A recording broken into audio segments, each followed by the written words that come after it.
जय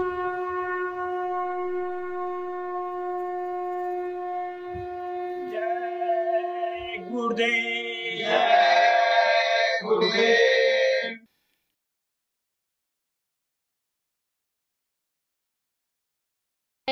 जय गुरुदेव। जय गुरुदेव।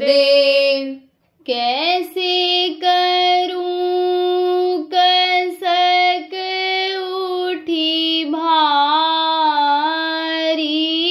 मेरी लागी गुरु संग यारी।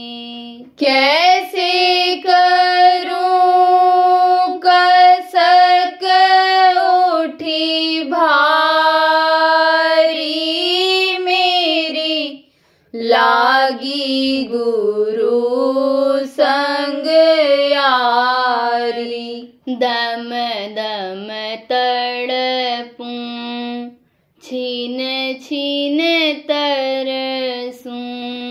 दम दम तड़पूं छीन छीन तरसूं। चढ़ रही मन में विरह खुमारी, मेरी लागी गुरु संग यारी। चढ़ रही मन में विरह खुमारी, मेरी लागी गुरु संग यारी। नैनन नीर बहे जस नदिया। नैनन नीर बहे जस नदिया। डूब मरी माया मतवारी, मेरी लागी गुरु संग यारी। डूब मरी माया मतवारी, मेरी लागी गुरु संग यारी। ठंडी आह उठे पल पल में। ठंडी आह उठे पल पल में। छाए गई अब तो प्रीत करारी, मेरी लागी गुरु संग यारी। छाए गई अब तो प्रीत करारी, मेरी लागी गुरु संग यारी। तोड़े न टूटे छोड़े न छूटे। तोड़े न टूटे छोड़े न छूटे। काल करम पचहारी, मेरी लागी गुरु संग यारी। काल करम पचहारी, मेरी लागी गुरु संग यारी। सूरत निरत दो सिद्ध कीन्हे। सूरत निरत दो सिद्ध कीन्हे। व्यथा लिखूं अब सारी, मेरी लागी गुरु संग यारी। व्यथा लिखूं अब सारी, मेरी लागी गुरु संग यारी। पतिया भेजूं गुरु दरबारा, पतिया भेजूं गुरु दरबारा। अब लो खबर हमारी, मेरी लागी गुरु संग यारी। अब लो खबर हमारी, मेरी लागी गुरु संग यारी। नगर उजाड़ देश सब सूना, नगर उजाड़ देश सब सूना। तुम बिन जग अंधियारी, मेरी लागी गुरु संग यारी। तुम बिन जग अंधियारी, मेरी लागी गुरु संग यारी। कैसे करूं कसक उठी भारी, मेरी लागी गुरु संग यारी। कैसे करूं कसक उठी भारी, मेरी लागी गुरु संग यारी। जय गुरुदेव, जय गुरुदेव।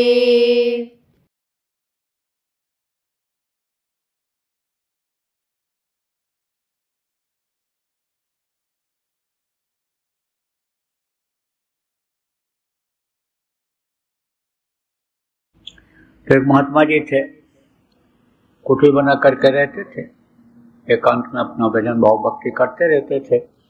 गृहस्थी से जो लोग अलग रहते हैं, गृहस्थी में मन नहीं लगता है। मोटे तौर से आप ये समझो कि जैसे आप लोग यहाँ कुछ दिन पहले ही आ गए थे इंतजाम के लिए, क्योंकि कुछ लोग, मैं अभी बम्बई में कार्यक्रम था और बम्बई में मैं जब पहुँचा हूँ तभी से मेरे साथ में, तो इधर उनका मन लग गया है। अब वो उधर से गृहस्थी की तरफ मन उनका नहीं है। तो ये जो मन जिधर लग जाता है, यानी समझो कि वही उसको दिखाई पड़ता है। गृहस्थी में रहते तो उधर मन लगा रहता, उसी काम में लगे रहते, मौका इधर का न मिलता, इधर लगे हुए हैं तो वो भी काम चल रहा है। क्योंकि अजगर करे न चाकरी, पंछी करे न काम, दास मलूका कह गए सबके दाता राम। सबको देता है वो, जिसके जिसके प्रारब्ध में होता है उसको देता है। प्रारब्ध के बाहर की चीज नहीं मिल पाती है। बहुत कोशिश करते हैं बाप कि बच्चा हमारा बहुत तरक्की कर जाए, बहुत धन दौलत कमा ले, अच्छे ओहदे पर चला जाए, लेकिन एड़ी से चोटी तक जोर लगा देते हैं, पहुंच नहीं पाता है, कर नहीं पाता है। कारण यही है कि प्रारब्ध में नहीं है। बहुत से लोग छोड़ करके जाते हैं, बहुत सी संपत्ति धन छोड़ करके जाते हैं, किसके लिए? बच्चे के लिए, परिवार वालों के लिए, लेकिन वो जाते देर नहीं लगती है। बाढ़ का पानी आप ये समझो जैसे आता चला जाता है, ऐसे ही आया, ऐसे ही धन दौलत चला गया।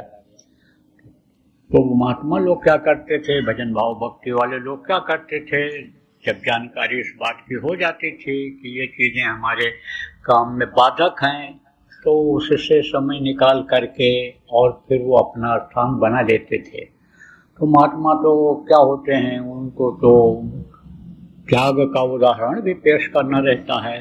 त्याग ही एक तरह से हो जाते हैं, त्यागी हो जाते हैं। वहाँ कुटिया बना करके रहते थे पहाड़ी पर। लेकिन कहते हैं कि जहाँ गुड़ रहता है वहाँ चींटे चले ही जाते हैं।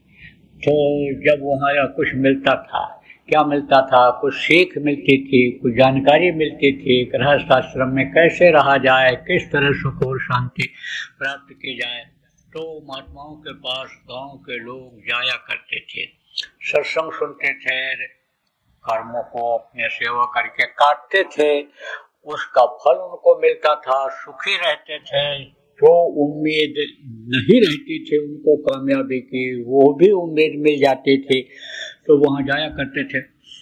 तो गांव का एक नौजवान ने एक दिन सवाल किया, वो भी जाया करता था, एक दिन सवाल किया, महाराज आप जो कह रहे हो कि कोई किसी का नहीं है, सब स्वार्थी हैं, स्वार्थ लाग करे सब प्रीति, सुर नर सबकी हरिति, यानी जितने देवी देवता और जितने भी जीव हैं इधर के सब स्वार्थी हैं, एक केवल प्रभु ही परमार्थी है, या जिसको वो भेजता है जीवों के कल्याण के लिए वो परमार्थी है, बाकी तो सब स्वार्थी हैं। तो महाराज ये चीज हमारे समझ में नहीं आ रही है। कहे कि क्या नहीं समझ में आ रहा है? हाँ महाराज, मेरे बगैर मेरे पिताजी नहीं रह सकते हैं घर में, मेरी माँ नहीं रह सकती है, अगर मुझे लेट हो जाए पहुंचने में काम धंधे से तो मेरी पत्नी इंतजार करती रहती है। महाराज मैं कैसे मानूं कि यह कोई नहीं, किसी के नहीं है, ये तो मेरे लिए जान देने वाले लोग हैं। कहे कि तुम उनके लिए क्या करते हो, कुछ करते हो? कहा हम क्या करते हैं, गृहस्थी में कोई काम नहीं करते हैं, सब काम वही करते हैं, सामान लाना और वहाँ की घर की व्यवस्था देखना, बनाना खिलाना, ये सब पूरे परिवार वाले ही हमारा करते हैं। तो कहा खर्चा कौन देता है? कहा खर्चा तो मैं देता हूँ, कमा करके लाता हूँ, देता हूँ। तो बोले कि इसीलिए जुड़े हुए हो, खर्चा देना भी बंद कर दो तो अनि समझो कि इतना प्रेम नहीं रह जाएगा, इतना अनि समझो कि जो लगाव है तुम्हारा वो तुमको, उनका लगाव तुमको दिखाई पड़ रहा है, वो नहीं रह जाएगा। तो कोई खिलाता है, कोई बनाता है, कोई लाता है, ये बच्चा कर्मों का लेना देना है, कोई सच पूछो तो किसी का नहीं है। तो उस दिन कुछ नहीं बोला, कहा बात काटना ठीक नहीं है। फिर 2-1 दिन के बाद आया, तो यही सब बातें सत्संग में होती ही रहती हैं। तो फिर बोला महाराज नहीं कुछ समझ में आ रहा है, ये बात समझ नहीं आ रहा है, बाकी बातें तो आपकी समझ में आ रही हैं, लेकिन ये तो मेरे बगल रह नहीं सकते हैं, ये तो जान दे देंगे अगर मैं नहीं रहूँगा तो। बोले अच्छा, तो तुझको तो बताने समझाने से समझ में नहीं आएगा, तुझको तो मैं परीक्षा ले करके दिखवा देता हूँ। बोला ठीक है महाराज। तो उस दिन तो कुछ नहीं बोले। फिर आया जब, तो बोले कि तू 2-1 दिन के लिए यहाँ रुक जा। बोला महाराज बड़ा मुश्किल काम है यहाँ रुकना, यहाँ तो हमारा सब काम बिगड़ जाएगा। अरे बोले कुछ नहीं बिगड़ जाएगा, बिगड़ेगा उसकी जिम्मेदारी हमारी है, तो आ जा। बोला आज तो नहीं, अब हम 1-2 दिन के बाद गृहस्थी सेट करके आएंगे। तो रिश्तेदारी में, शादी ब्याह में भी लोग जाते हैं, समय उसी तरह निकाल लिया उसने। तो यही साधना करना सिखाया, साधना जो गुरु महाराज ने प्रेमियों हमको आपको सिखाया। इस शरीर में जो दोनों आँखों के बीच में तीसरी आँख है, जहाँ से अन्य रास्ता जीवात्मा के निकलने का है ऊपर की तरफ, जिस रास्ते से इस शरीर के अंदर यानी जीवात्मा डाली गई है माँ के पेट में, समझो उसी रास्ते से निकलने का यानी समझो रास्ता सबके अंदर है, उसके अंदर भी था। तो उस वही साधना बताया जो हमको आपको बताया है।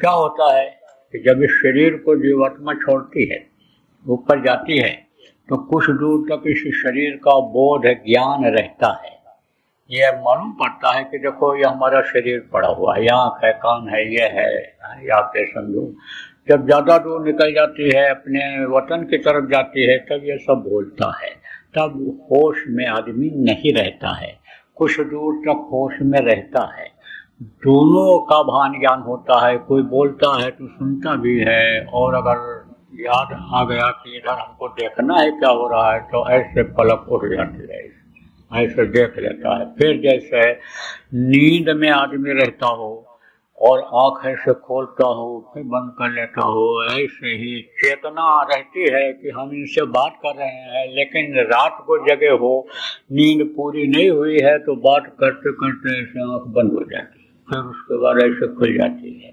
तो इस तरह से होता है। तो निकली जीवात्मा जब गई समझा, बता दिया तरीका, जिसको योग साधना उस समय पर लोग कहा करते थे। तो जब सीख गया तब कहा आप जा तो जा, और वहां घर में घुस करके और ऐसे हाथ करके पैर फैला करके और गिर जाना और अपनी सूरत को चढ़ा लेना ऊपर की तरफ, ऐसे जैसे बताया। तो तुझको सवाल का जवाब मिल जाएगा, समझ में तेरे आ जाएगा। तो गया ऐसे ऐसे हाथ फैलाया और पैर ऐसा करके गिर गया। औरत क्या कर रही थी, भोजन बना रही थी, खीर पका रही थी। जब हमसे ऐसे आवाज आई, देखा कौन आ गया, कहा रहे तो मेरे पतिदेव हैं। अब देखी नजदीक से तो कहा लगता है ये खत्म हो गया। ऐसे देखा और हिलाया डुलाया, कुछ नहीं। अरे बोले भाई खत्म हो गए। सोचे फिर तो बड़ा समय लगेगा, रोना धोना होगा और फिर इनका संस्कार होगा और फिर भोजन बनेगा तो फिर खाने को मिलेगा। तो क्यों न ये खीर तैयार है, फटाफट फेंट के इसको पी लिया जाए, उसके बाद तब रोना धोना शुरू किया जाए। लौट गई, फेंटा खीर को, ठंडा करके पी गई। फिर आई, आवाज लगाई और रोई जोर से, और माँ भी दौड़ के आई और समझो कि परिवार वाले भी दौड़ करके आए। देखे रोना धोना शुरू हो गया। पड़ोसी आए और वो भी कहने लगे कि अब तो ये चले गए, अब इनका इंतजाम करो, कपड़ा मंगाओ और घर से अब इनको बाहर निकालो। पहले के समय में लोग घर से जैसे ही हाथ पैर ठंडा होने लगता था, छजरे ही घर से बाहर निकाल देते थे और उत्तर सिर करके लेटाते थे। उत्तर दिशा में सिर करके लेटने में क्या होता है, इस शरीर को जो चलाते हैं वो इसमें सेल होते हैं। सेल किसको कहते हैं, छोटे छोटे, यानी जैसे ये टॉर्च में सेल लगाते हो छोटा रहता है, ऐसे ही इसमें यानी एक तरह से पावर होती है, छोटी छोटी मैग्नेट यानी समझो होती है, यानी आप ये समझो चुंबक होता है, जो ये सिस्टम इस तरह का है जो इस शरीर को चलाता है। तो उस समय पर उत्तर सिर करने से यानी वो जल्दी खत्म हो जाते हैं। तो जो तकलीफ होती है मौत के समय, झटका लगता है, जो तकलीफ होती है वो तकलीफ पे जल्दी नहीं होती है, होती है, लेकिन वो जब प्राण निकल जाते हैं जल्दी से तो कितनी भी तकलीफ इसमें हो कुछ नहीं। इसलिए लोग उत्तर लटा देते थे। तो बोले भाई अब ये चले गए, उनको निकालो निकालो जल्दी करो। कहे अब निकलेंगे कैसे, ये इनका तो पैर अकड़ गया है, टाइट हो गया है और दरवाजा छोटा है और हाथ देखो फैला हुआ है, ये निकलेंगे कैसे।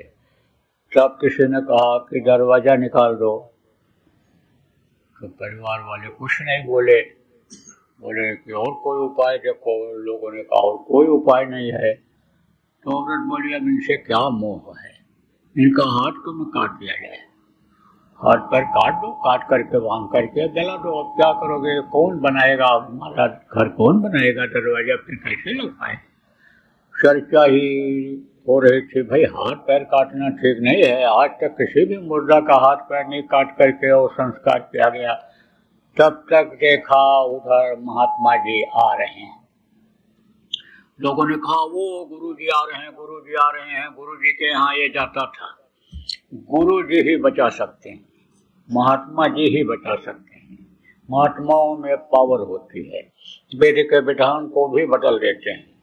तो वो आ रहे हैं, उन्हीं से कहा जाए महाराज ये आपका भगत है, आपके पास जाता था, तो आप अब इसकी रक्षा करो, जान बचाओ। महात्मा जी उतर करके वहां पहुंच गए पहाड़ी पर से। तो सब लोग बोले महाराज अब इस पर, बच्चे पर दया करो, नौजवान पर, अभी तो इसकी उम्र क्या है महाराज, दया करो, दया करो, बचाओ बचाओ अब इसको।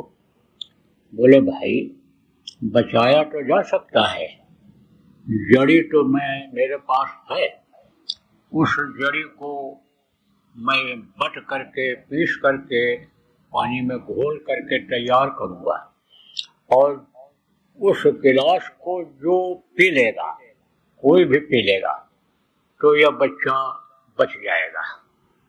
अब लोग मन बनाने लगे, अरे कोई पी ले, उसमें क्या है, कोई पी लेगा। तब तक महात्मा जी फिर बोले कि जो पिएगा वो खत्म हो जाएगा और ये नौजवान जिंदा हो जाएगा। तो गांव वाले धीरे धीरे खिसकने लगे पीछे से, जो भीड़ थी। बोले अरे रुको भाई गांव वालों, आप सुनो मेरी बात, फिर से सुनो, ये बच्चा जिंदा हो जाएगा।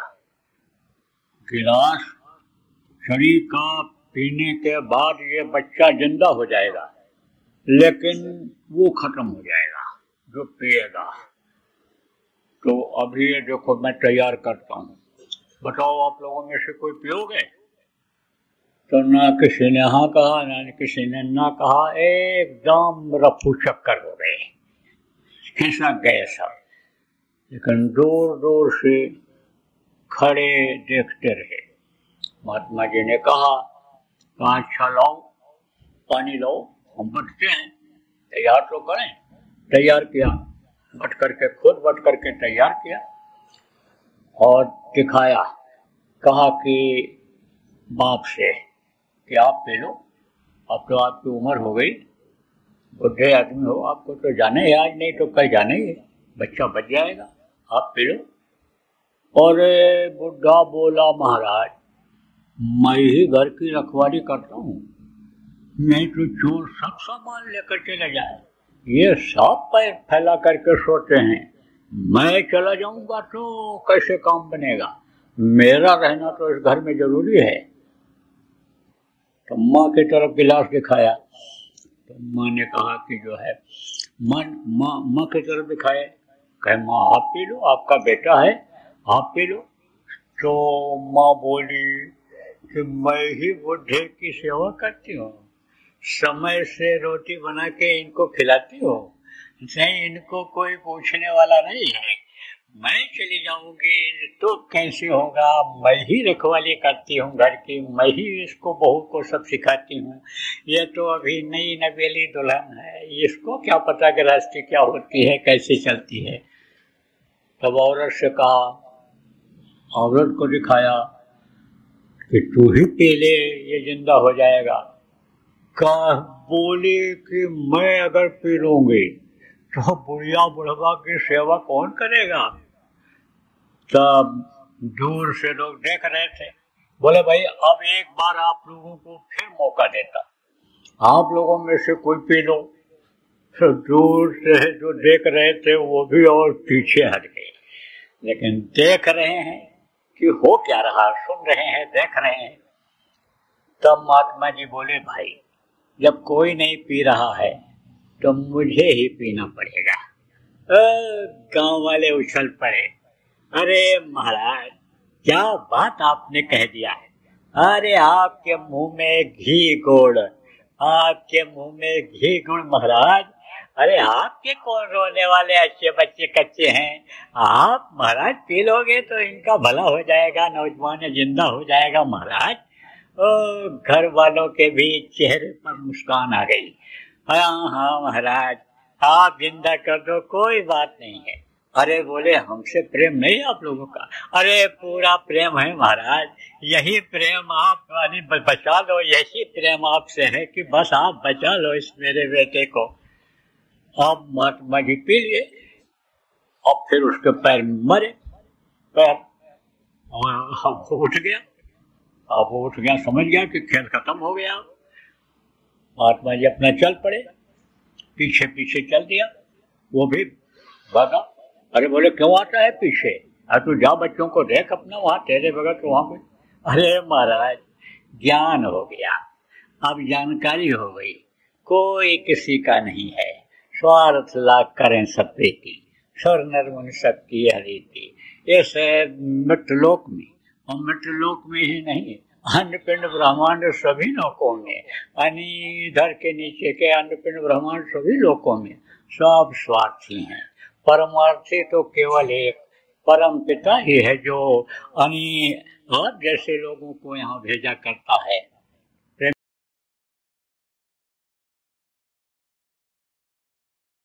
उज्जैन जो आपका आश्रम है, जिसको मजबूरी में बनाना पड़ा था, तो वहीं पर भंडारा का कार्यक्रम प्रतिवर्ष होता है। हिंदी तिथि के अनुसार वहाँ पर अपने लोग गुरु महाराज का भंडारा करते हैं। तो वो 2, 3 और 4 जून को पड़ रहा है, तो उसकी आप लोग करो तैयारी। आप लोग जो आते हो वो तो आते ही हो, लेकिन जो लोग नहीं आते हैं या जो नए लोग हैं, इनको भी आप प्रेमियों सम्मान के साथ, इज्जत के साथ लाओ और अपने साथ रखो। उनको भी सत्संग सुनवाओ, उनको भी आप अपने ही हाथों से प्रसाद लेकर खाने के लिए प्रेरणा दो। वो लोग भी अपने बच्चों के लिए अपने हाथ से प्रसाद लेकर के हमें बच्चों को खिलाएं। आपको मालूम है पुराने लोगों को कि भंडारे का प्रसाद फलदायी होता है, हर तरह से फायदा करता है, इसलिए कार्यक्रम भंडारे का तो छोड़ना ही नहीं चाहिए। संकल्प बनाओगे, गुरु महाराज को याद करोगे, गुरु महाराज आपको खींच लेंगे, बुला लेंगे। तैयारी करो, मन बनाओ, संकल्प बनाओ आपको, तो भंडारे की करो तैयारी। बोलो जय गुरुदेव, जय गुरुदेव, जय गुरुदेव, जय गुरुदेव, जय जय गुरुदेव।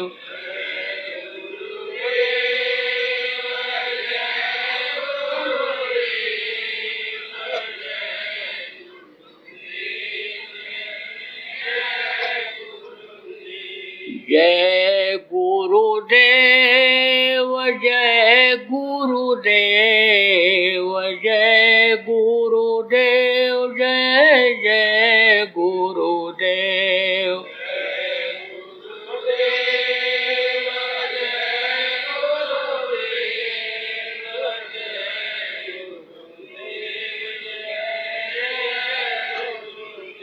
जय गुरुदेव, जय गुरुदेव, जय गुरुदेव, जय जय गुरुदेव।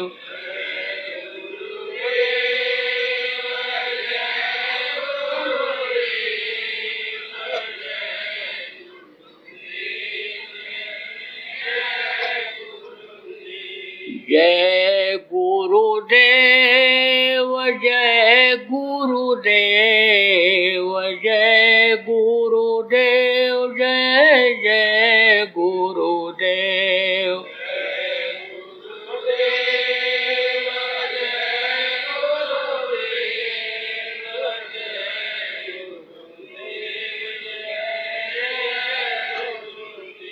जय गुरुदेव।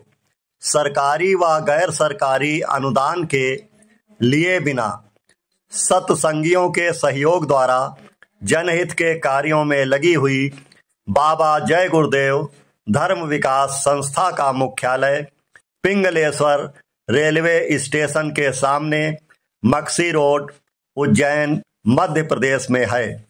यहाँ पर सत्संग व नामदान का कार्यक्रम होता रहता है। अतः आप श्रोताओं से अनुरोध है कि बाबा उमाकांत जी महाराज के आश्रम उज्जैन एक बार परिवार सहित जरूर पधारिएगा। आपके सुझाव के लिए व्हाट्सएप नंबर 9575600700। जय गुरुदेव।